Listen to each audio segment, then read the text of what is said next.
Hello, I'm David Chaston with 90 at 9, brought to you by interest.co.nz. This is where you get everything you need to know in 90 seconds at 9 o'clock. With news today, it is the day when the ANZ reviews the OCR and its monetary policy settings. But first, in the US, their economy was probably not as weak as been reported in the first quarter, with comprehensive data out overnight showing stronger consumer spending than previously estimated. Consumer spending could be bumped up by as much as 2.2% when the BEA releases its final first quarter results on June 25. And the improving US economy is resulting in more tax revenue collected by the federal government, and in fact their May budget showed a much better than expected 36% decline in the monthly deficit year on year. The improving American job scene is also supporting a strong rise in mortgage applications. In England, their central banker has hit out an ethical drift of the London financial markets and criticised its own institution for being weak, slow and ineffective in managing the ethical failings of those they regulate.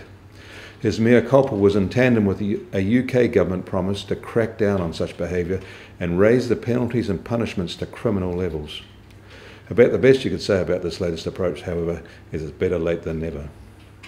In the ongoing TPP negotiations, newly leaked details dated December show that the US is no longer seeking protection for pharmaceutical drug prices.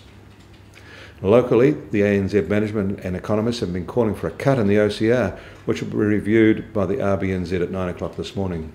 But they forgot to give their memo to their Aussie boss.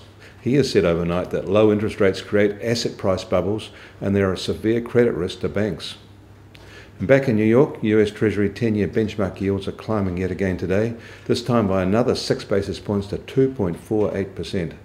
This will add further to a steadily steepening domestic rate curve here.Also up are US oil markets, with the US benchmark price now at $61 a barrel and Brent crude is up to $66 a barrel. The gold price is also up today by $9 to $1,186 an ounce. However, this morning the New Zealand dollar is only marginally higher than it was at this time yesterday, currently at 72 US cents, 92.8 Aussie cents and at 63.6 euro cents. The TWI is now at 75.6. We'll have full coverage of the RBNZ releases, decisions and their press conferences at 9 o'clock and during the day. I'm David Chaston. That was 90 at 9, brought to you by interest.co.nz.